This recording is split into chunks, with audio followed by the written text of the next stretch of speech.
I'm Kathy. The courtroom was deathly silent as the judge pronounced the verdict. On the charge of conspiracy to commit murder, we find the defendant, Jake Thompson, guilty.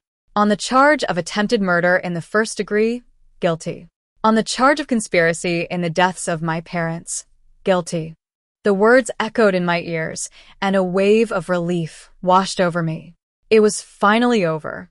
The man who had tried to destroy my life and steal my family's legacy was going to pay. Jake sat stone-faced, but I could see the cracks in his composure.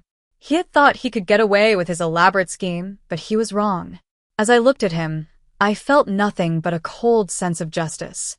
Vanessa Harris, his accomplice, had already been sentenced to 10 years in state prison.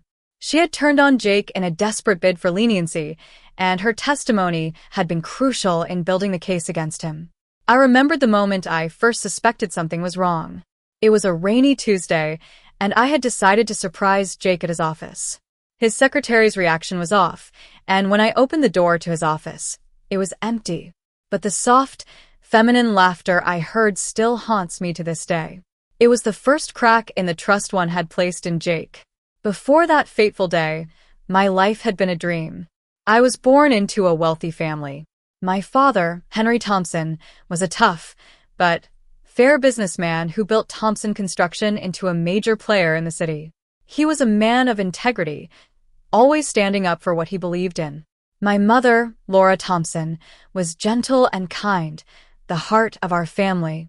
I grew up in a world of luxury, but I also had a passion for architecture. I had dreams of designing buildings that would change the cityscape. However, my father had other plans for me. He wanted me to marry a man from a well-connected family to strengthen our business alliances. One night, at a lavish party in a waterfront hotel, I met Jake. He was a young project manager in our company. My father had mentioned him, saying he was a rising star. Jake was different from the other men I had met. He didn't try to sell me anything. He asked me about my sketches and my love for architecture. We danced, and for a brief moment, I felt like I had found someone who saw me for who I was. But my father was not happy about our relationship. He thought Jake didn't have the right pedigree. He insisted that Jake sign a prenuptial agreement to protect our family's assets. Jake readily agreed, saying he was with me for love, not for money. 6 months later, we got married. It was a grand ceremony, attended by the city's elite. I thought I had found my happily ever after. We moved into my family's estate, a beautiful cedar-lined property overlooking the lake. Our days were filled with love and the promise of a future together. Then, tragedy struck. My parents were in a car accident on their way back from a weekend trip. My father died instantly, and my mother clung to life for a few hours before passing away. The world around me shattered. I was devastated, and Jake became my rock. He handled everything, from the funeral arrangements to the company's affairs. As time passed, I noticed changes in Jake. He started staying late at the office, and his explanations for his absences became shorter. I brushed it off, thinking it was just the stress of running the company. But then, I noticed the perfume on his jacket and the soft laughter in his office. I couldn't ignore the signs anymore. I found an old business card for a private investigator, Mark Johnson, in my father's study. I called him, and he helped me plant recorders in Jake's car and office. When I played the recordings, my world came crashing down. I heard Jake and Vanessa talking about their plan. They had been plotting for 6 years. Vanessa was the daughter of a rival construction company's CEO, who my father had outmaneuvered and bankrupted. She wanted revenge, and Jake wanted our family's fortune. They had planned the accident that killed my parents. They had been poisoning me slowly, using a compound that would make it look like natural organ failure.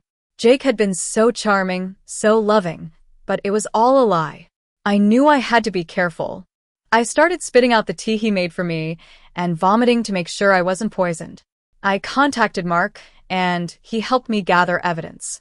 We found that Jake had paid off a traffic investigator to cover up the real cause of the accident. The financial trail led to a shell company linked to Jake, and the emails between him and Vanessa were damning. The investigation was long and difficult, but we finally had enough evidence to take them to court. The prosecution presented a strong case, with toxicology reports, financial records, and the recordings. The jury didn't take long to reach a verdict. After the trial, I took back control of Thompson Construction. I enrolled in a graduate program in architecture, determined to fulfill my dreams. I rebuilt the company, focusing on projects that would benefit the community, like schools and hospitals. I moved out of the estate. Too many memories of betrayal and loss lingered there. I bought a modern townhouse near Capitol Hill, with a rooftop garden where I could sketch in peace. My dog, Rocky, was always by my side, a constant reminder of the loyalty I had lost. The years that followed were not easy, but I learned to be strong. I no longer let the past define me. Jake and Vanessa were just a part of my history, a scar that had taught me the importance of resilience. Sometimes, when I walk past a cafe and hear someone call their partner pet name, I smile to myself.